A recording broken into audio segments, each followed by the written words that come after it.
My dear little demons, is it not the most glorious of days that we have been waiting for? To my fellow witches, happy Samhain. I hope that you enjoyed the recent full moon. To my human cult members, I hope that you made fun plans for tonight, that you stay safe and loved. To any other goblins and ghouls out there, it's Halloween. We're gonna have a good time tonight. Also, don't be alarmed by the blood. I'm not killing people, I'm killing boys. Jennifer Check, Antichrist, spawn of Satan at your service. Welcome to my channel, where every day is Halloween, not just today. But today, Halloween Ends, the conclusion to my 3-part miniseries comparing the novelizations to the new Halloween trilogy. This is going to be the most intense of the series by far. There is the most to unpack from this novel. If you saw the amount of sticky notes that I put in that book, like there was one on almost every page. Every once in a while, I will also be referring to this giant making of book. That book will provide even more context every now and again. But before I jump into things, if you would like to transcend your mortal status and become one of my little demons, all you have to do is click subscribe.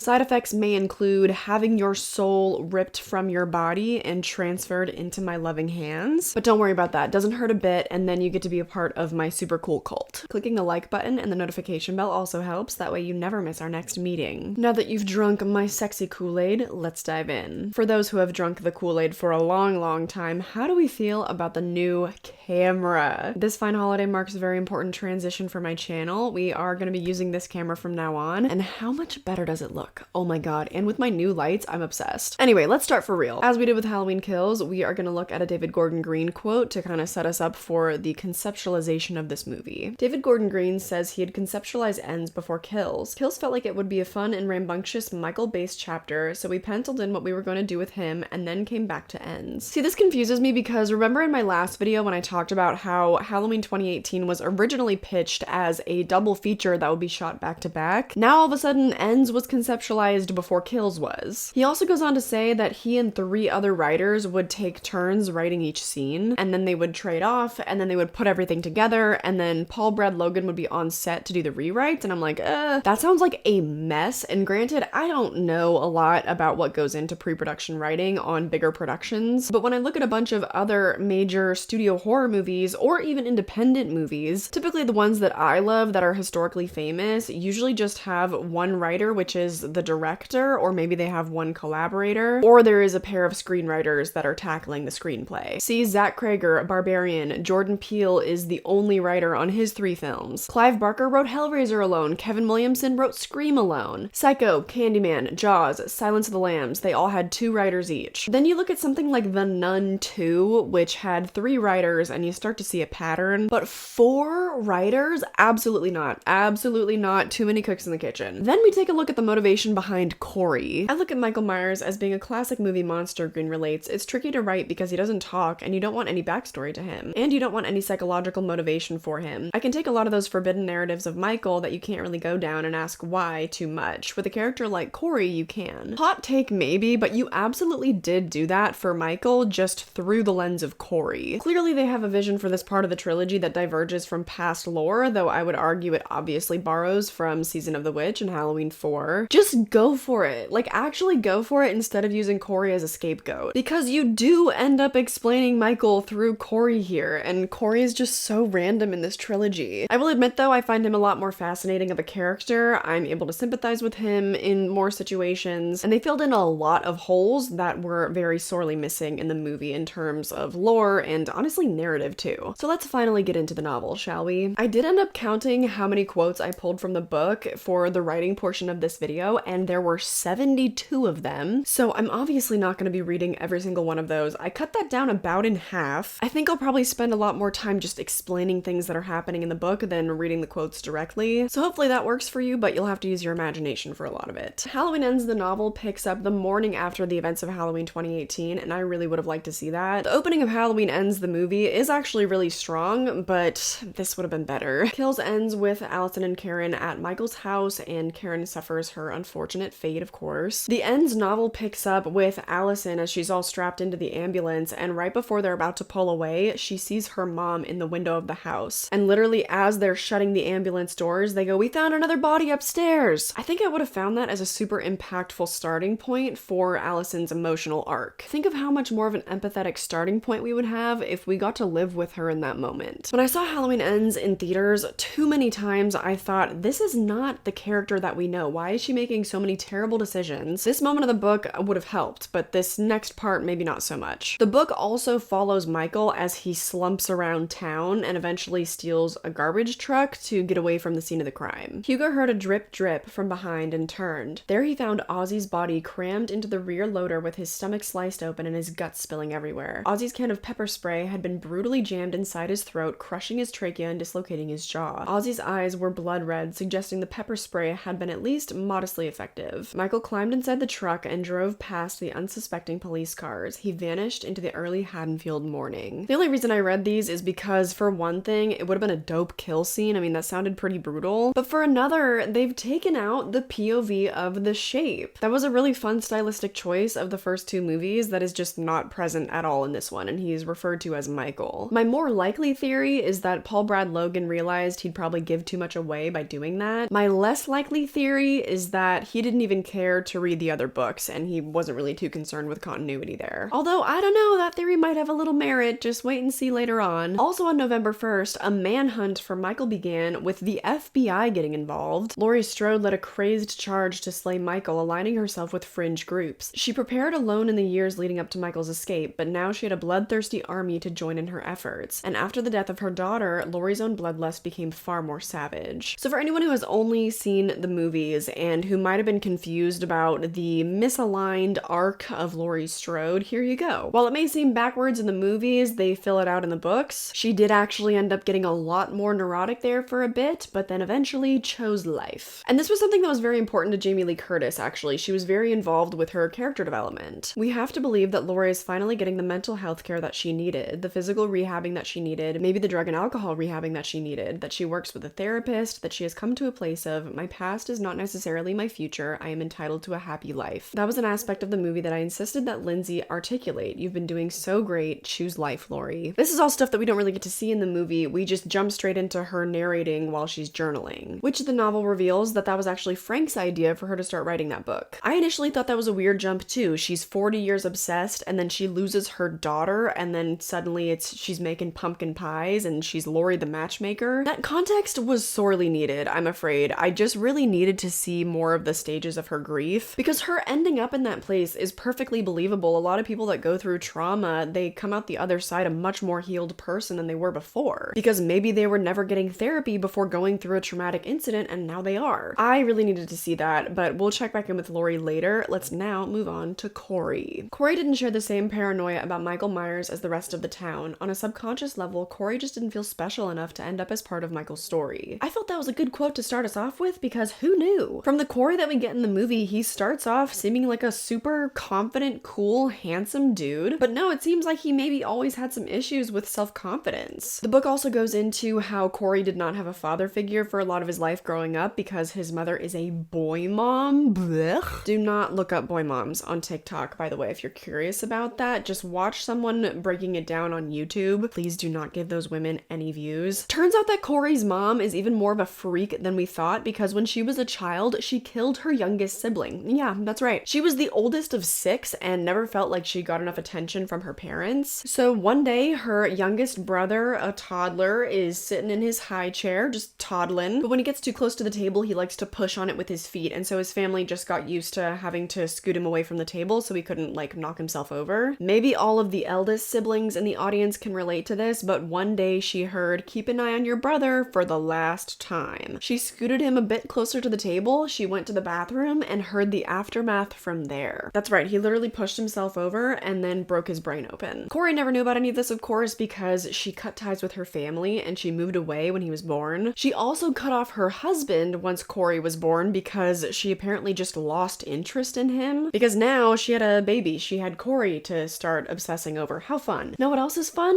9-year-olds. "You are stupid, you have no friends, and you are poor," Jeremy yelled when Cory took the rest of the fruit juices and put them where Jeremy couldn't reach them. "And you're being mean because you're not as rich as me." Come on, dude, I'm not being mean. Why are you being that way? Come on, dude, Jeremy mocked. What 20-year-old doesn't have a car? Oh, I know. A broke-ass poor nerd who doesn't have any friends on Halloween, and that's why you gotta ride a stupid little girly bike all the way over here. This is not the Jeremy that we get in the movie, and I have a few theories why, of course. Number one, getting a SAG child's parent to sign off on that type of dialogue sounds like a nightmare to me. Number two, I kind of already hated the kid as he was, so imagine how much less we would care when he died if he was this horrible. Instead of the stunned silence in the theater, it just would have been applause. Despite this, Cory's fear in the movie actually makes a lot more sense to me now. For a second I was like, why was he even paranoid in the movie if he doesn't feel like he's special enough? And then this next quote made it all tie together. Cory came off the stairs and stopped at the entryway. The front door had been opened again. By that point, the name Michael Myers began running through Cory's head on a loop. And while Cory might not have felt special enough to be part of Michael's lore, he knew without a doubt that Jeremy Allen certainly fucking was. And maybe Cory had been cast as a peripheral character in Jeremy's story. I also love this because it takes us back yet again to the OG days of Halloween where anybody was up for grabs. Laurie Strode was just some girl, and all these years later, again, Cory is just some dude. Speaking of Laurie, we need to check back in with her. We learn about her lowest point after all of her manhunts failed. There's a moment where she's at the bottom of a bottle and she calls Allison super drunk at 3 a.m. just to make sure that she's safe. Allison says that she's not going to answer these calls anymore, that she's not going to bail Laurie out again if she gets kicked out of her fourth home. Laurie then punches holes in the walls, she rips off all of her clothing, and then she sobs herself to sleep just naked on the floor. A lot of missing context there, right? Because in the movie it's just like, and then I bought a home. It's the peak of her addiction and her paranoia, while Allison is also seemingly at the peak of her depression as well. We also don't get this in the movie. There are a few moments where, yeah, they show that she clearly has some history with Doug, but there are so many more layers to it in the novel. In the book, we also learn the extent of how much she had just been bottling everything up for all these years. Allison could never quite go all the way with her feelings. When she decided to chop all her hair off and dye it jet black, she cut half an inch and kept the natural color. When she wanted to burn every single thing in her room, she cleaned the house and watched a marathon of home renovation shows instead. And when she wanted to scream out "fuck everything," she just smiled and whispered. But like, whispered what? What do you mean? Fuck everything. The radio felt too exhausting, everything felt too exhausting, work, home, the same thing day in, day out. So depressingly mundane that it made Allison feel dead inside. Weeks turned into months that turned into years, and Allison, without even realizing it, suddenly found herself 4 years away from the night when she lost so much. Since then, life had become something to endure rather than experience. She describes living with Doug as being the perfect place to disappear. He would be out at work all day and she could just watch reality TV game shows. She didn't need to have a job. She didn't even need to decide what to eat for dinner most nights because Doug would decide for her. You could boil that all down to 3 simple words. She was depressed. She also says she never understood why Karen kept Laurie so far from her until now. I think this sets up really important context for why she made so many terrible decisions with Cory. He actually made her feel something, like she was alive again after all of these years just worrying about Laurie and just trudging through the mundanity of life. Like I said, that was one of my huge complaints about Halloween Ends. I was like, where the hell is the Allison that we knew, who told off all the boys that annoyed her and picked up a gun to fight Michael with no hesitation? Like, yeah, she went through a lot of loss, but why is she actually unrecognizable? Now I know, so thanks, book. This next tidbit I just wanted to throw in because it was pretty cathartic. Allison saw Cameron's mom at the cemetery one day in all those years in the in-between time, and she screamed at her, "If you guys had just called the police, if you'd waited to go inside, my boy would still be alive." I feel like we've been saying that. The ending of Halloween Kills is pretty frustrating. Let's move on to something more lighthearted for a bit though, shall we? And then some of the more insane theorists believe that Cory belonged to a secret cult of Samhain, along with other important figures in Haddenfield, including judges, sheriffs, and people in local government. This theory, a favorite amongst wackos, helped answer the question, why does so much violence happen on Halloween in Haddenfield? Why is it then that these monsters strike? It became easier for some people to conclude that a wicked cabal must control and release their boogeymen on Halloween for sacrificial purposes rather than accept the senselessness of such evil. These theorists believe the boogeyman killed to appease an evil god that the cult worshipped. The more intense wackos took that story even farther by suggesting that Michael Myers wasn't actually a human being, but rather a supernaturally malevolent force conjured by the cult to infect whoever they desired. And if you were to find one of the hell caves beneath Haddenfield where they believed the cult conducted their ceremonies, you would find their next vessel waiting. This is why, according to the believers, nobody had found the body of Michael Myers. Shouts out Halloween 6, producer's cut. I love that for each of the disregarded timelines, they make sure to poke fun at how stupid they all are. Remember in Halloween 2018 when Allison is like, no, they're not siblings, that's just some lame conspiracy theory people made up to feel better about themselves. Though when Tim Wagner references Halloween 2, it's a really nice moment. Remember that in the last video? Then on page 65, we just have a straight up typo. The man looked back at the food and then his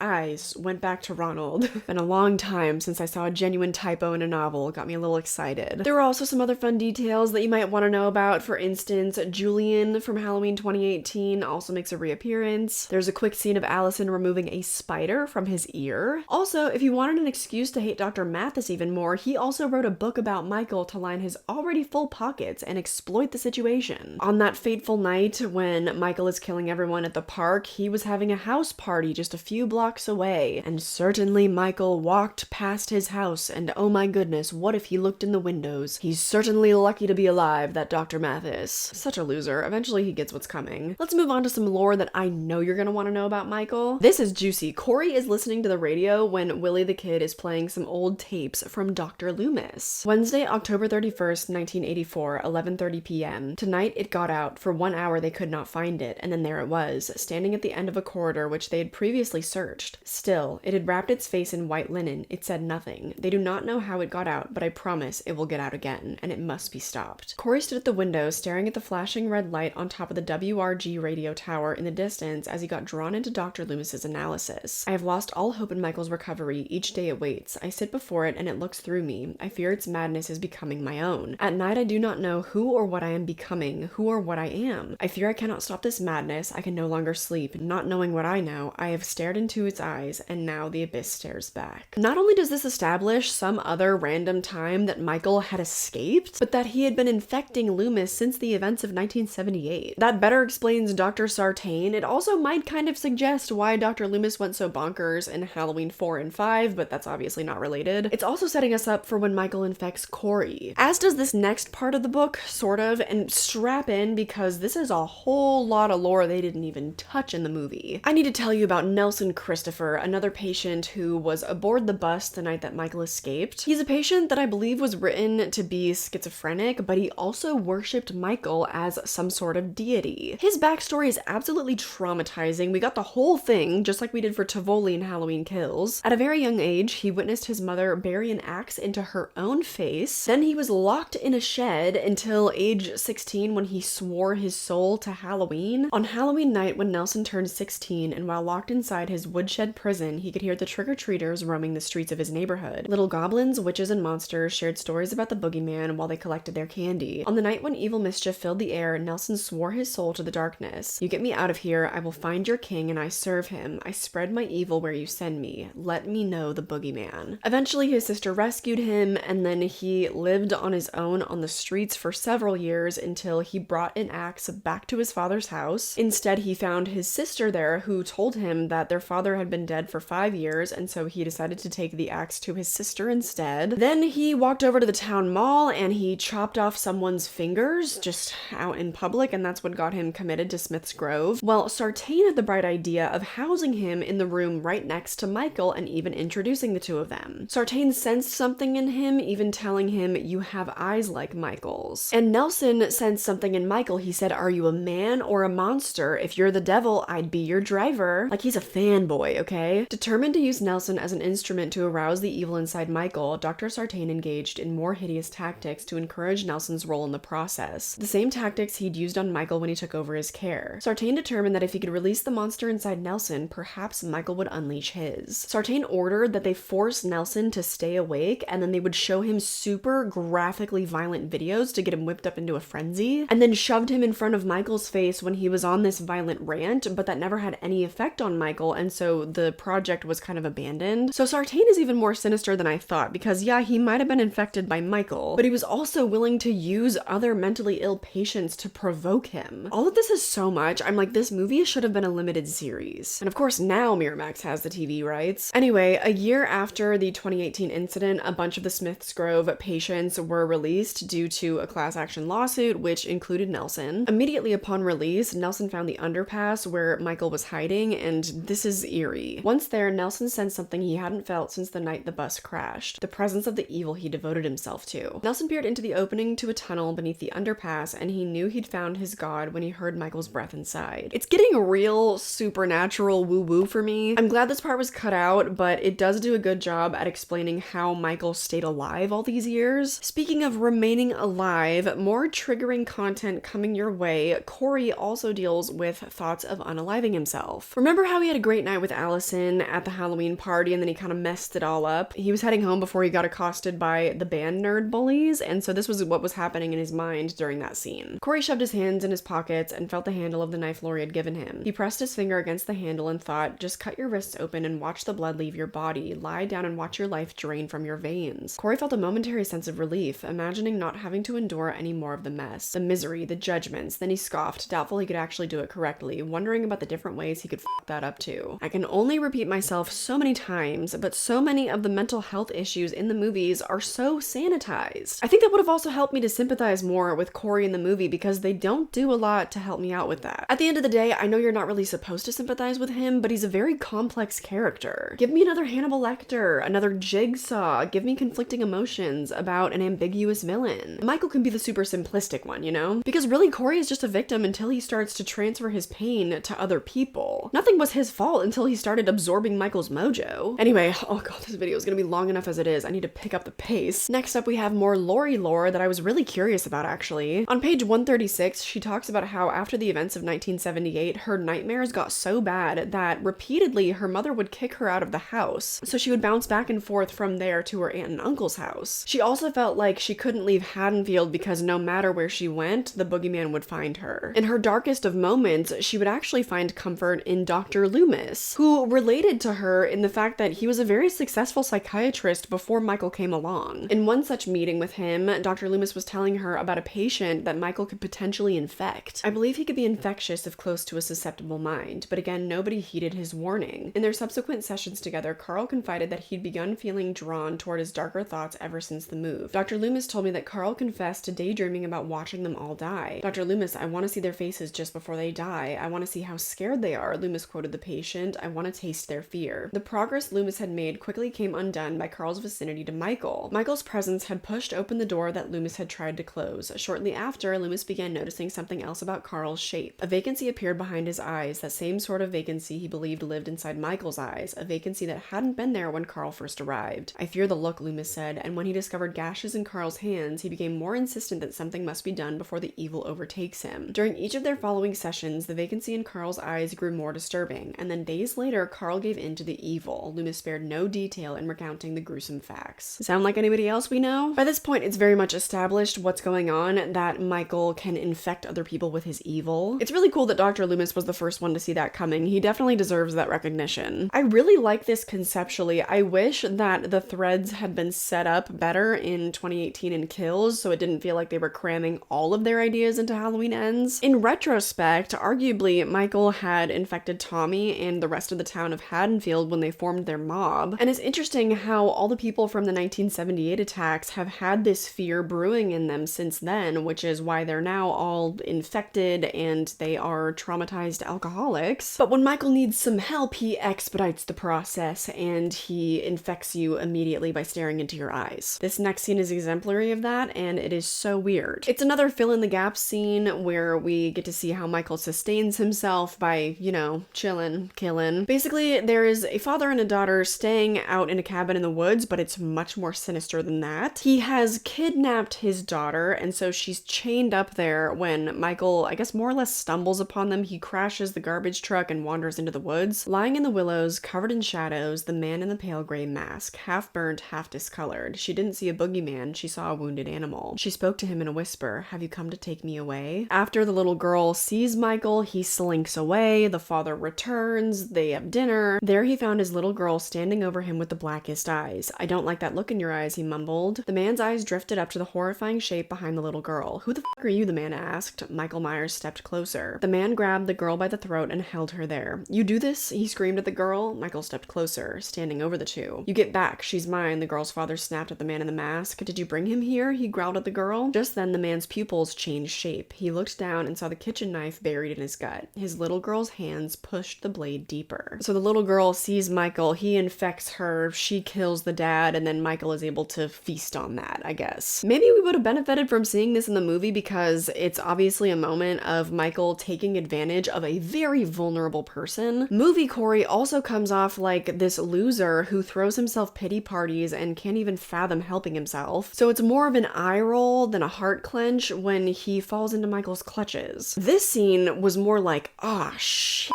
it. And it would have been some excellent foreshadowing. Maybe they thought it wouldn't pack as much of a punch with Cory after it already happened to a little girl. Not for me. I'd be waiting on the edge of my seat like, oh my god, who's gonna be next? Is Allison? How many people will he infect? Not only can he transfer evil, but he can feast on people's fear. Michael eventually reached the abandoned meatpacking plant and hid beneath the floor in the chute used to catch the blood from animals. There he survived, barely, on the creatures that fell through his hole. As police scoured the area, Michael sat waiting for the night when he could surface to kill again, on the holiday that had first inspired his murderous rampage, on a night when a man in a mask would draw no attention. A maniac with one desire, kill and feast on the fear of his victims. This is one instance where I'm really annoyed that Paul Brad Logan got rid of the Shape's perspective. He sounds like a regular old dude in this book who just loves killing, with the one standout being that he feasts on fear, of course. It's like Lori Tommy in the town of Haddenfield is this 40-year-old slow roast, and now Michael is coming out to devour his banquet. This was a really weird scene though, like so much that the film-going audience would be blissfully unaware of. Or not blissfully, because my first watch was confusing as hell. This would have helped. I tell you what wouldn't have though, this scene from Halloween Night in 2019. I'm not gonna pull a quote, I'm just gonna explain because it does not matter. Kim from Halloween 2018 makes an appearance. Remember our favorite tiger at the school dance? I told you she would come back. She gets like her own entire chapter in this book where it's revealed that she hated Allison because her life always seemed so perfect compared to hers. Plus she was still obsessed with Cameron. She would call him all the time. She would leave notes in his locker. You'll already know what happened at the dance, but then after that, as she's walking home, some dude named Ryan pulls up next to her. She's all upset because of what happened with Cameron, and he's like, do you need someone to talk to? So they go park in front of the meatpacking plant and fall in love. They spend the next year falling in love. In 2019, they return to the meatpacking plant, so romantic, where Michael Myers had been hiding, and so obviously then we see the end of Ryan and Kim. But I'm not gonna hold you, it's a pretty cool death scene. Ryan dies off screen, but then Kim, she like falls onto a meat hook, she has to tear it out of her leg, she climbs up a tree, she jumps down on Michael, she stabs him in the face, and somehow despite her injuries, she makes it to the underpass of the road, and into the cave that Michael would then make his home, and so you know what happens next. He hunts her down in there and drives a metal pole through her spine. So that's how he goes from eating the carcasses in the meatpacking plant to then living in the cave. From there, remember, Nelson finds him and he brings him unsuspecting teenagers and hitchhikers to eat. Well, right after one of his meals, Michael has a vision of his first kill. Michael gazed at his reflection in the shallow pool of glistening scum collected at the bottom of the cave as he scrubbed the bones clean. Images of his earliest bloodshed appeared in the reflective pool. He watched them blankly, taking the knife from the kitchen drawer, kill, retrieving his mask at the top of the stairs. So we actually do get some of his POV in the book. It's just not as artistically done. I prefer the stylistic flair of Tim Waggoner. I don't really see any purpose of this inclusion besides paying homage to the original movie, which they'd already done a ton of. When we meet up with Lori, it's nothing but flashbacks, and same with the ending of the movie too. I think in this moment it's better that we don't see the literal inside of Michael's mind, as a memory is flashing before his eyes in a puddle. Anyway, the moment we've all been waiting for, or at least for me personally, my most anticipated moment of the book, Michael forced Cory's gaze into the dark eyes behind his mask, opening his mind to the essence of pure evil. Drip, drip. The wall behind Michael slowly spun as Cory's head swelled. A flurry of images presented themselves in the vortex of the swirl. Fear, blood, death. He saw the terrified look on Jeremy's face. He saw the blood beneath the boy's head. He saw the death in his eyes. The images horrified him until they did not. Cory trembled as he felt an electric awakening, as the fear worked to excite him, as the hate he'd ingested turned outward. Michael's eyes stared back absently, and Cory's eyes slowly transformed into his. I was looking forward to this the most because I think that it is the most ambiguous moment of the movie and leaves the most up to interpretation. And this was a little lackluster for me, I'll be honest. It confirms what we've been building towards this whole time, that Michael very explicitly can transfer his evil, but since they're so explicit with it, I wish that we got more details. We do get some good details about the Myers house, which I believe they mentioned briefly in the movie got demolished. There's one part of the book where Cory is leading Allison through the plot of land where the house used to be. The community had planted a garden there, but kids and vandals had gotten the best of it, so everything was rotted or in disrepair. Check out page 211 for more details on that. Then Cory takes Allison to the place where Jeremy died, back to the Allen mansion. Allison found Cory crouching over the bloodstain left by Jeremy. Cory looked at the blood through a new lens. His emergence from the cave had made him view things differently. Before then, Cory always regarded the incident as nothing more than an awful accident, pure bad luck, a curse. But when he looked up to the railing where Jeremy had fallen, he considered something new, that maybe he was a killer, just like they all said he was, and he'd been the only one not to see it. Maybe the killer inside him had been there the whole time, waiting for the right time to appear, and now he was here. I struggle a little bit with what to make of this. He's clearly just infected by Michael at this point, and before that, the whole town basically had brainwashed him by the way that they ostracized him. It's just weird how seemingly that can warp his memories. Maybe you could just attribute it to Michael, but weird how if you're gaslit enough, apparently you can see your own past differently. Because we were all there. It was very clearly an accident. There was no part of Cory that was going up there for any other reason than to protect Jeremy. Anyway, I told you we would come back to my conspiracy theory about Paul Brad Logan having not read the other novels. On page 215, my theory is strengthened because here Laurie is looking at the arrest photo of Michael Myers from 1978. I literally brought up page 277 of Halloween Kills in my last video where it explicitly says there were no arrest photos. But okay, not relevant. Moving on. Let's flash forward to when Cory is trying to convince Allison to burn everything down with him. She's like, no, we can't because we're civilized. And he's like, no, we're not. Everyone just wears a mask and I'm ready to take mine off. We also get a flashback during this moment where Cory is remembering that Doug is the one that arrested him the night of Jeremy's death. Even while in shock, Cory remembered how Doug had indicted him before anything had been investigated. You're guilty, you son of a bitch, and you're gonna pay for what you've done, Doug whispered into Cory's ear as he put a fist into Cory's ribs before handcuffing him outside the Allen home. Fucking psycho, you'll be lucky to make it to the station alive. I might just put a bullet through your head right fucking now. Tell him you came at me and I had no choice but to put you in the ground. How'd that be? This is all really rich stuff that just gets us into the meat of the themes of this movie and book. How many people specifically in this country are sick and fucking tired of the way that things work in the world? Cory sort of resembles the unfair structures of society in that he now has had some experience dealing with the unfair policing system. I say sort of because if he was black, this would look a lot different. But nonetheless, our government does absolutely fucking nothing about the horrors that we face every day. Thousands dead because of gun violence, a corrupt police system, no health care. I think a lot more people are on the verge of ending up like Cory than they would care to admit. This being more fleshed out in the book helps me to better understand Cory's frustration and his susceptibility to being infected by Michael. Now, who's ready for a huge bit of Laurie and Hawkins lore that might break your little heart? In Volovsky's bar back in 1982, it was mostly a cop bar, and one night Laurie was there drinking a lot by herself. Frank really wanted to approach her and ask her out, but his thoughts got all tangled up in his head as he was, and so he went to the bathroom. One of his cop buddies overhears him running his opening lines to Laurie in the bathroom, and he's like,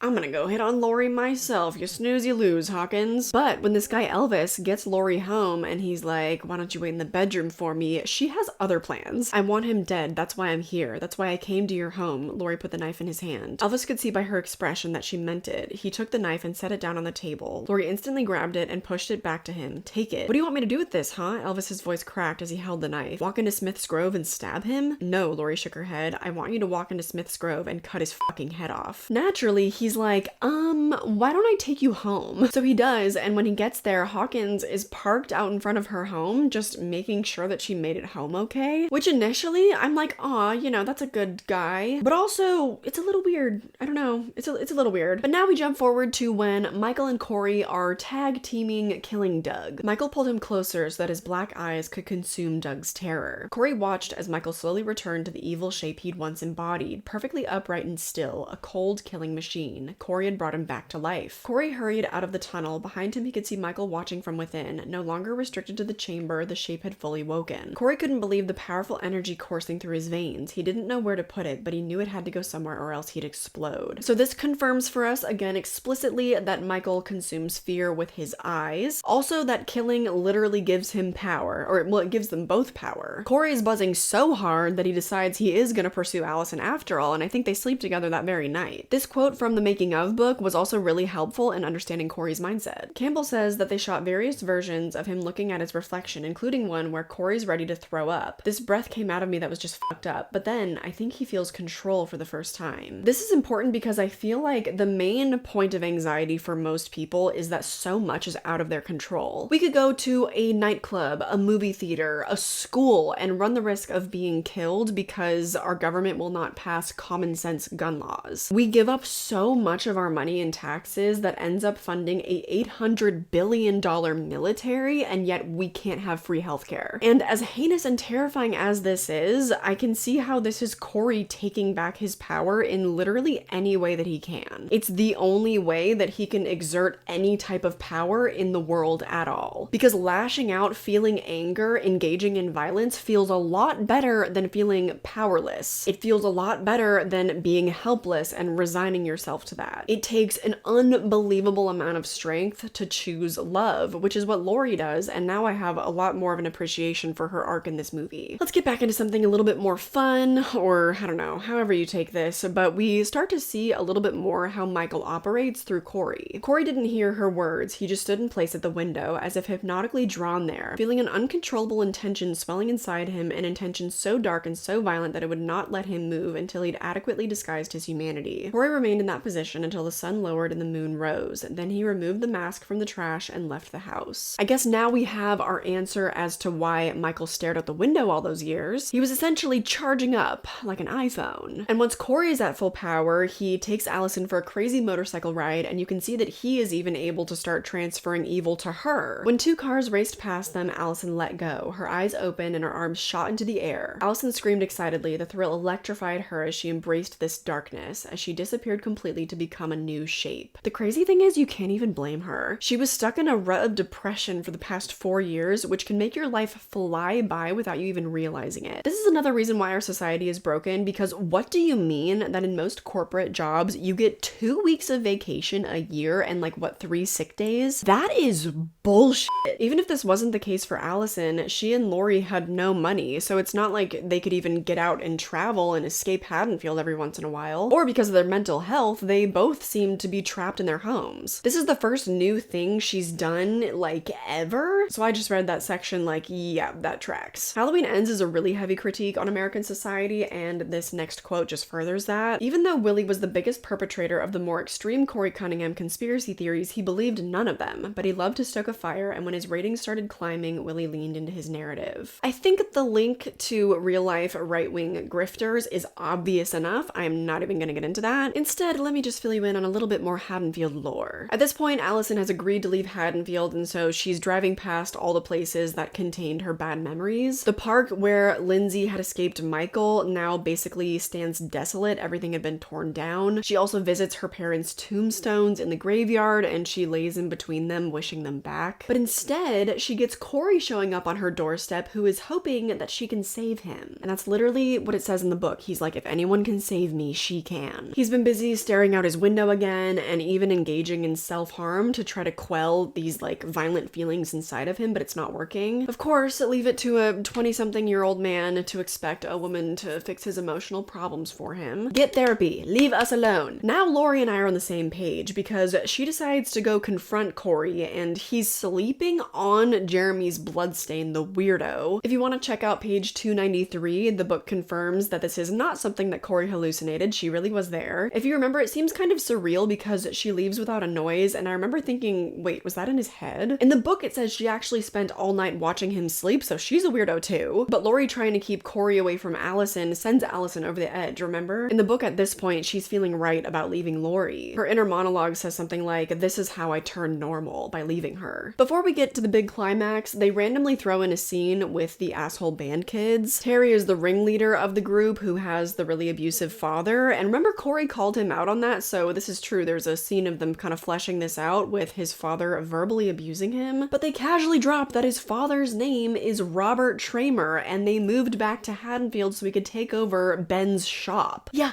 Ben Tramer was Terry the asshole band kid's grandpa. Crazy thing to just drop on us, Paul Brad Logan, but okay. Now let's get to two of my favorite moments of the book that were not in the movie. First, we get Frank playing his guitar at the bar during one of like the little talent nights. Remember, he told Lori that he was starting to learn, and he also sings 3 songs while he's performing. It seems like it was really moving from Lindsay's perspective. I would have loved to see that. I can make my peace with that, but God, this next part I really, really wanted to see. A small small group of 7th graders dressed in jumpsuits and masks to look like Michael Myers gathered around a burning jack-o'-lantern inside the garden to conjure the missing boogeyman. John had come up with the idea and his best friend Deborah put it into motion. She found the jumpsuits at Sears and convinced their friends Tommy, Nick, and Dean to join the seance. Dean got goosebumps. Not the kind you get when something frightens you, but the kind you get when something corny happens. The whole ritual just seemed so silly, and the dramatic way Deborah acted made him roll his eyes inside his mask. Dean might not have been affected, but Nick certainly was. The ritual tied his stomach into nervous knots, and his eyes would not stay still. They kept moving from the pumpkin to his friends in the surrounding darkness of the garden. That's when he spotted the shape of a person standing not too far away. I've never met anyone that gets goosebumps when something corny happens. Come off it, Dean. Come off it. Stop fucking about. Low-key, does this kind of establish that Michael is some sort of demonic force? Maybe a little bit. His evil can literally be summoned from the plot of land where his evil grew. Can you imagine that put to screen? Maybe a little bit of a The Craft homage to it, with the kids sitting in a circle, doing their little ritual among the rotting plants and the glowing jack-o'-lanterns. That would have been delicious if that was the first moment we saw Michael Myers emerge again on a Halloween night. The climax of the book isn't really different to the movie though. He still shows up at Laurie's house, he kills Cory once and for all. Michael wrapped his fingers around Cory's neck and gazed into Cory's bleeding eyes, taking back the evil he had passed. Flashes of his bloody violence appeared within the glassy reflection of Cory's horrified eyes, all of it coming back to him. I find this interesting because I almost wish that it wasn't this easy. I wish the only way to become uninfected was to engage yourself in self-help activities like Frank and Laurie, because I feel like that's just more realistic. I mean, I know that we're not that concerned with realism when it comes to Michael Myers, but this part just didn't really seem that necessary to me. Cory was way too far gone. In the movie, Michael just makes quick work of him, which makes more sense. When it comes to Allison though, no one was there to suck the evil out of her. She's gonna have to do it the hard way by getting out of Haddenfield and building a new life for herself. But I'm getting ahead of myself, sorry. First we have the showdown with Laurie and Michael. Don't fight it, just let him win, Laurie's thoughts begged. You'll never get rid of him. He's taken everything away from you. Let him win. His black eyes slowly consumed her, telling her she could not escape, telling her to give up. Do it, Laurie screamed at her monster. Do it. But something inside Laurie refused to let her surrender. If he had something mysteriously propelling him forward, so did she. What happens when I'm no longer afraid? The words she had written in her memoir rushed back to her. Live or die, she was ready to take the choice. Laurie's shape changed as fear gave way to resolve. As Michael became just a man in a mask, her posture hardened. Laurie swept her hand across the floor and grazed the handle of the knife he'd dropped. Once she got her fingers around the weapon, her strength returned. Keep all of this in mind, okay? She's not giving up. That is until he has her by the throat in his final moment, and then all of a sudden, Laurie resisted his pull and then she surrendered to his power. Her eyes lost their expression as they began to blacken like his, as she absorbed his darkness. In the end, Laurie gives up, and in the book, she explicitly absorbs his evil. It's entirely depressing, and it's the original ending of the movie. They shot it and everything.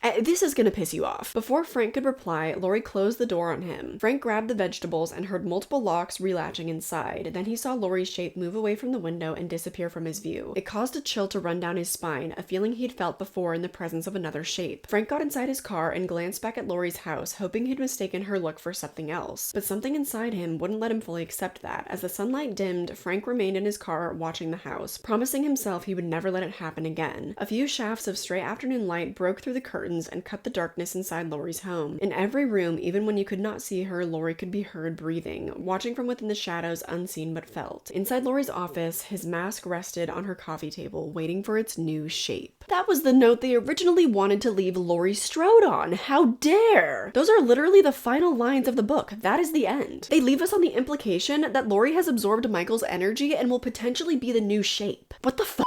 Let's look into the making of book for some more insights. The making of book actually has pictures of the alternate scenes where Allison went to say goodbye to Laurie, who has already begun to self-isolate again. There's even a moment where Laurie seemingly wants Allison to strangle her and end it all. Like, it's so morbid. So here's a little insight to where the creative team's heads were at with this. In the original ending, Michael completely transfers his energy to Laurie as he dies. As for Laurie, she is not fully there anymore. Aware that she has absorbed Michael's evil, Laurie sends Allison away forever and literally literally shuts her door on the world to prevent the darkness she has taken in from ever coming out. I don't think there was ever a feeling that Laurie would act out as Michael, Curtis explains. It was simply that she had the capability in her now because she had killed. The only way to keep everyone safe was for her to isolate. However, after a first cut of Halloween Ends was completed, the creative team, including Green, Blum, Block, Akkad, and Turek, decided that the finale should be both larger and slightly less bleak. Green recalls, Jason Blum said, "Don't we want to build the spectacle up?" I wish that any of them explained why that was the original ending, why they were going to do Laurie so dirty like that. I'm so glad that in the movie we end not necessarily on a happy note, but with the feeling that maybe finally Laurie might be okay. I'm glad there wasn't a big romantic kiss between her and Hawkins with everyone having rainbows coming out of their ass, because that's not realistic. I like these movies to be realistic where they can be, and this was a solid ending for Laurie Strode in my opinion. And there, my dear children, is where this comparison ends. What have I learned while making this series, you might ask? I just find it really stunning that I've never watched a classic like The Silence of the Lambs and thought, oh wow, that was really fucking confusing. I think I need to read the novel now to supplement that. It was all a ploy to make more sales on the novel of Halloween Ends. The novels did help. I have a way different perspective on things, especially concerning Halloween Ends. Did it help me fall in love with the movie?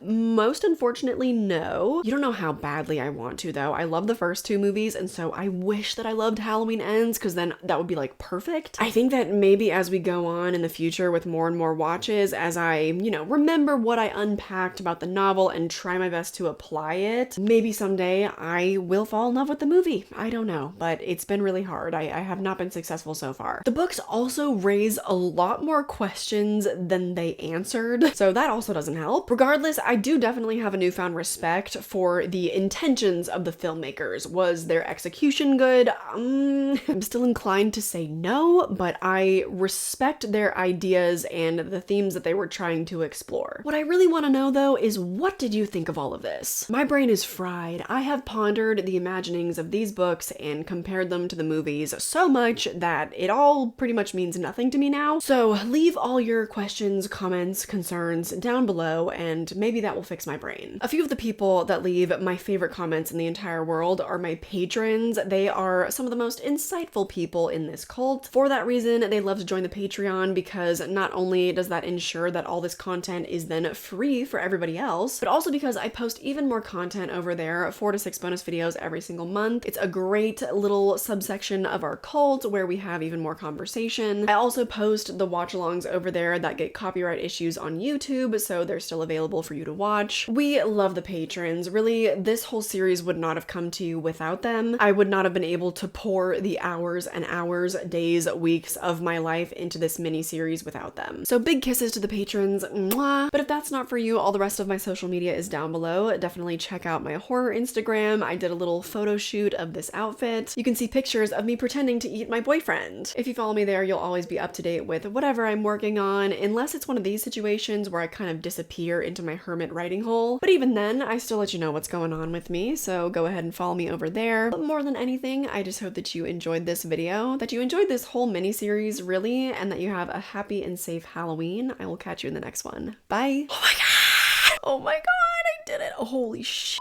Oh my god. This took me 1 hour and 43 minutes to record. Oh my god. My carpal tunnel is about to flare up! I'm gonna need to take like a week off after this, I swear to god.